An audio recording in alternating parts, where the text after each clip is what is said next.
Good evening. स्वागत है आपके अपने चैनल इंग्लिश एक्सप्रेस 1.0 में।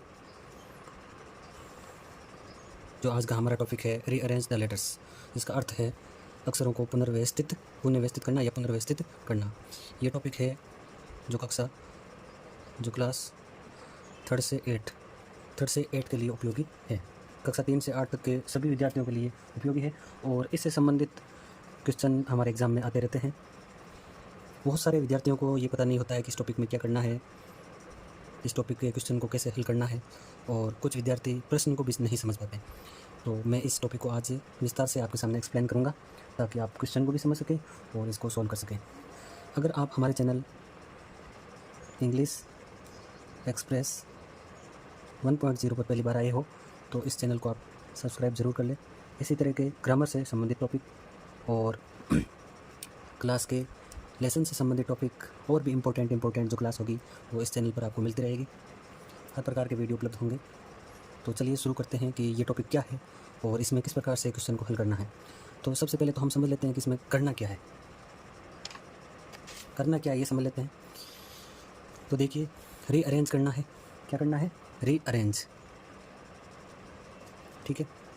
अब इसमें करना क्या? इस प्रकार के प्रश्न में कुछ शब्द अव्यवस्थित अक्षरों के दिए होते हैं। कुछ शब्द दिए हुए होते हैं लेकिन जो उनके अक्षर है, उनके लेटर है, वो क्या होते हैं?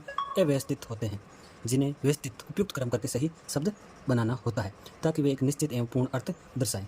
अगर सही क्रम में नहीं होंगे तो उनका कोई भी अर्थ नहीं होगा तथा वे पूर्ण नहीं होंगे। तो हमें क्या करना है? उनको पूर्ण अर्थ बनाना है।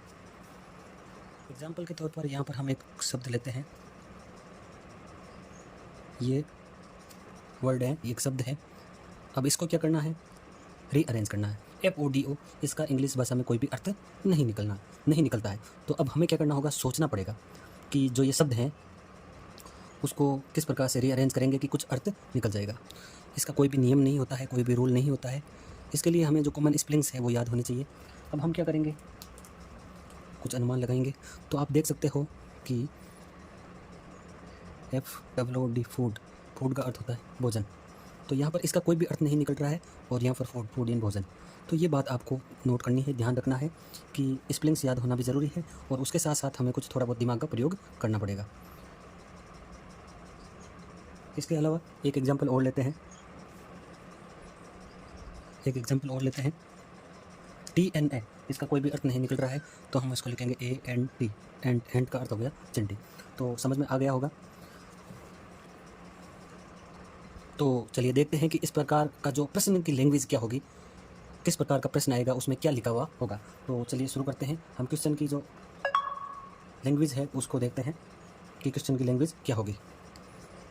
कैसा आएगा उसमें लिखा हुआ होगा, देखिए ध्यानपूर्वक। रीअरेंज द लेटर्स एंड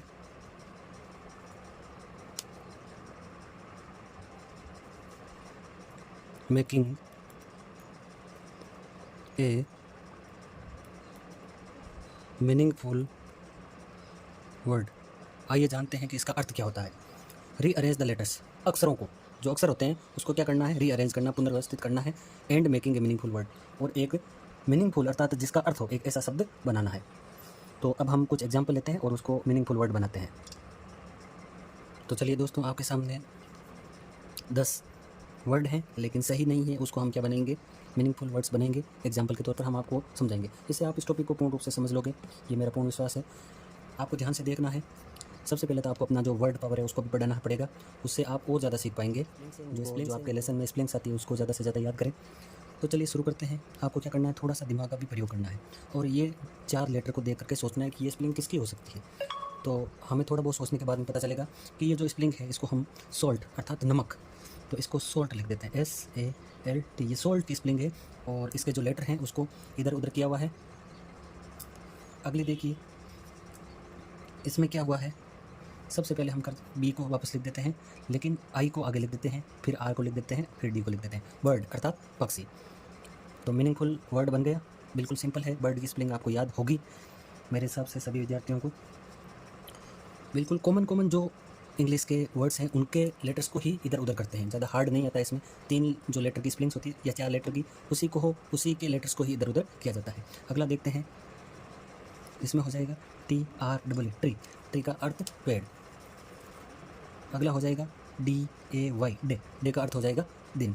और ये जो स्पेलिंग है CPU, इसको हम लिख देंगे CUP, सिर्फ यू को इधर कर दिया, पी को इधर कर दिया, और कप एक मीनिंगफुल वर्ड बन गया। आगे देखते हैं, आप देखोगे RMOO, अगर हम इसको क्या करना, हमको एक बार इसको पढ़ना है, ठीक है, RMOO, तो आपको एक मोटा मोटा आइडिया मिल जाएगा और फिर हम इसको लिख पाएंगे ROOM, रूम। फिर इसको वापस पढ़ना है, रूम का अर्थ हो गया कमरा। NPE, तो आपको एक मोटा मोटा अर्थ आ जाएगा कि ये NPE, तो इसको PEN कर देते हैं, ये हो जाएगा PEN, पेन। ये तो बिल्कुल सिंपल है। OG को GO कर देते हैं, गो का अर्थ जाना। इसको कर देते हैं DOG, डॉग, कुत्ता। और GOD भी कर सकते हैं, गॉड अर्थात भगवान। और ये हो गई BIRD। तो इन 10 एग्जाम्पल के माध्यम से आपने समझा कि किस प्रकार से हम रीअरेंज करके लेटर्स को एक मीनिंगफुल वर्ड बना देते हैं। बिल्कुल सिंपल है, इसमें कुछ नहीं करना है, बस एग्जाम में ये जो क्वेश्चन आएगा ना, उसको आपको क्या करना है, समझना है। उस क्वेश्चन को क्या करना है, समझना है, क्वेश्चन क्या कह रहा है, बस ये ध्यान रखना है। Rearrange the letters, rearrange the letters अर्थात जो अक्षर है, लेटर्स इसको बोलते हैं, जैसे ये एक लेटर, ये लेटर, ये लेटर, ये लेटर, एक लेटर अर्थात एक अक्षर, उसको क्या करना है, रीअरेंज, पुनर्व्यवस्थित करना है, and making a meaningful word, और एक मीनिंगफुल अर्थात जिसका अर्थ हो ऐसा शब्द बनाना है। तो आपको ये प्रश्न समझना है और बिल्कुल सिंपल है। उम्मीद करते हैं कि ये टॉपिक आपको अच्छे से आया होगा समझ में।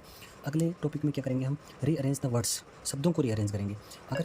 अगर ये टॉपिक आपको समझ में आया तो आप हमें कमेंट करके ज़रूर बताएं, और आपको किस टॉपिक पे पढ़ना है ये भी बताएं। अगर पहली बार इस चैनल को विजिट किया है तो इस चैनल को सब्सक्राइब करें। धन्यवाद, जय हिंद।